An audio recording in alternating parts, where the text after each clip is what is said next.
내연기관차의 시대는 가고 수소전기차의 시대가 도래했습니다. 놀라움으로 가득한 과학의 현주소 앞에서 인간은 분명 앞으로도 계속해서 발전해 나갈 것이고 우리는 또 다른 수많은 혁신들을 맞이하게 될 텐데요. 인류 최초의 자동차가 탄생한 1885년과 최초의 비행기가 탄생한 1903년으로부터 100년을 바라보는 현 시각, 이젠 그 둘을 함께 담아내 새로운 교통혁명이 코앞으로 다가왔습니다. 우린 이 모든 과정과 역사를 우리 대한민국에서 똑똑히 목격하게 될 텐데요. 인류 교통혁명의 현주소, 하늘을 나는 자동차 K-플라잉카와 그 미래, 지금부터 확인해 보겠습니다. 어반에어 모빌리티의 약자인 UAM, 수직 이착륙 비행체를 사용하는 새로운 교통 서비스를 말합니다.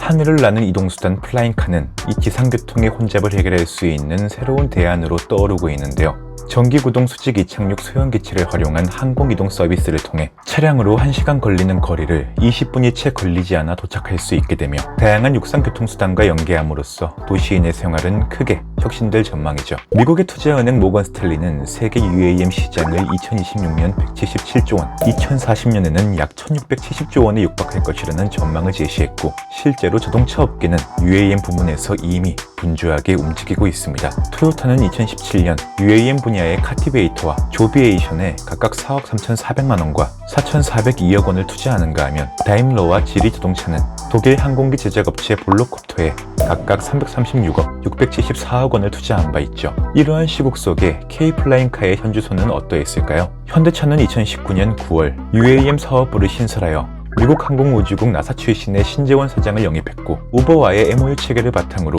UAM 미래상 콘셉트 모델 SA1을 공개했습니다. 우버의 항공택시 개발 프로세스를 통해 완성된 SA1은 항공택시 개발 프로세스를 외부에 개방함으로써 글로벌 환경에서 개인용 비행체인 PAV 제작 기업들의 개발 방향성 확보에까지 도움을 주고 있는데요. 여기에 SK텔레콤은 국내 플라잉카의 기술 선도기관 및 기업들과 협력하여 육상 및 교통수단을 연결하는 혁신적 모빌리티 서비스를 개발하는 중에 있습니다. 정부 또한 UAM 시장의 초기, 성장기, 성숙기 등 3단계로 구분한 상태로 그 단계별 목표는 꽤나 상세하게 다루어져 있는데요. 초기에는 사람이 주종해 150km 속도로 100km 정도만에 가지만 2030년에는 240km 속도로 200km를, 서비스가 본격 안정화되는 2035년부터는 완전 자동화 시스템이 구축되어 300km 속도로 300km를 가는 식으로 점차적인 고도화 단계를 거쳐나간다는 것이죠. 그렇게 이착륙장 또한 초창기 4개에서 2035년에는 52개로 총 13배에 가까이 늘리는 계획을 세워두었으니 이러한 UAM의 정책은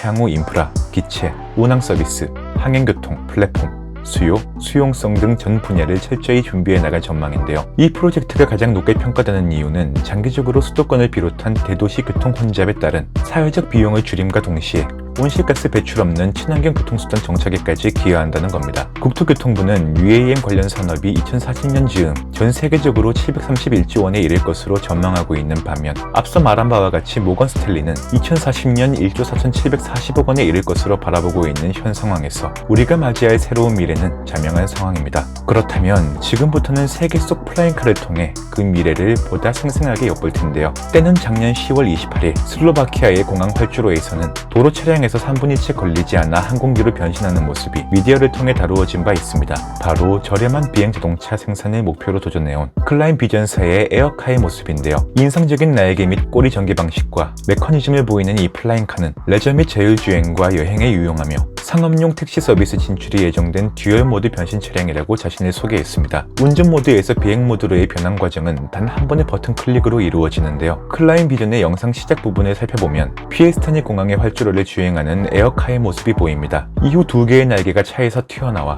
펼쳐지기 시작하며 차의 뒷부분이 뒤로 미끄러져 들어가는데요. 날개가 완전히 펼쳐지면 프로토타입의 차량이 활주로를 따라 속도를 내고 이내 하늘로 이륙하게 되죠. 이후엔 지상에 착륙하기 전 비행장 주변을 선회하는데 비행이 끝나면 날개가 다시금 차 안으로 들어가며 도로 주행으로 이어가게 되죠. 클라임 비전의 CTO이자 테스트 파일럿인 스테판 클라임 교수가 설계한 이 5세대 비행 차량은 슬로바키아 공항 1000피트 위에서 7분이 넘는 2차례의 비행을 성공적으로 마침으로써 일약 세상의 주목을 받았습니다. 비행기면 비행기, 차량이면 차량, 하나만 만들기도 쉽지 않을 텐데 어떻게 비행기와 자동차를 결합할 수 있는 걸까요? 도로를 주행하는 자동차는 무거울 수 있지만 하늘을 나르는 비행기는 가벼워야 합니다. 초경량 에어카는 플라잉카는 2인승 모델로서 무게는 1100kg, 한 번의 비행 시 최대 200kg의 추가 하중을 실을 수 있는데요. 에어카는 140마력을 내는 1.6m BMW 엔진으로 구동되며 비행 범위의 경우 약 620마일, 최고 비행 속도는 124마일/h에 달합니다. 또한 최대 시속 200km로 기상에서 하늘로 이동이 가능하죠. 그러나 이 플라잉카에서 가장 중요한 점은 그 안정성과 제어 가능성에 대한 것으로 일반인을 포함한 모든 조종사가 운행 가능하다는 건데요. 플라잉 비전의 공동 설립자이자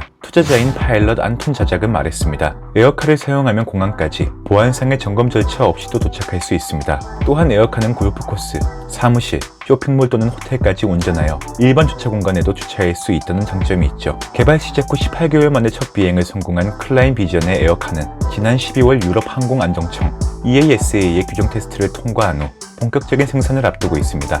우리 한국의 경우 2019년 4월 관련 산업 착수 이래 산학연구원이 함께 KUAM을 발족한 바 있으며 작년 6월 초 UAM 단계별 계획이 수립된 후 세부 기술 개발 논의도 진행 중에 있죠. 향후에는 내년 중반 1인 승급 UAM을 목표로 개발 중에 있으며 배터리를 장착하는 형식으로 목적지까지 자동 비행하는 항공기를 준비하는 중에 있습니다. 그리고 여기에 대해 황창전 항우연 단장은 말했습니다. UAM 기술은 외국에서 사고 싶어도 살 수 없는 기술이 될 수 있다. 아직 확정되지 않았지만 국내 기업들이 국외에 의존하지 말고 실제 상용화에 성공하기를 바란다 라고 말이죠. 다가오는 플라잉카 그리고 UAM의 시대, 여러분은 K 플라잉카를 맞이할 준비가 되셨나요? 그 설렘 가득한 미래를 꿈꾸며 오늘 영상 여기에서 마치도록 하겠습니다. 흥미로우셨다면 좋아요와 댓글 한 번씩 부탁드리며 이상으로 스릴로팡이었습니다. 오늘도 시청해주신 여러분께 진심으로 감사드립니다.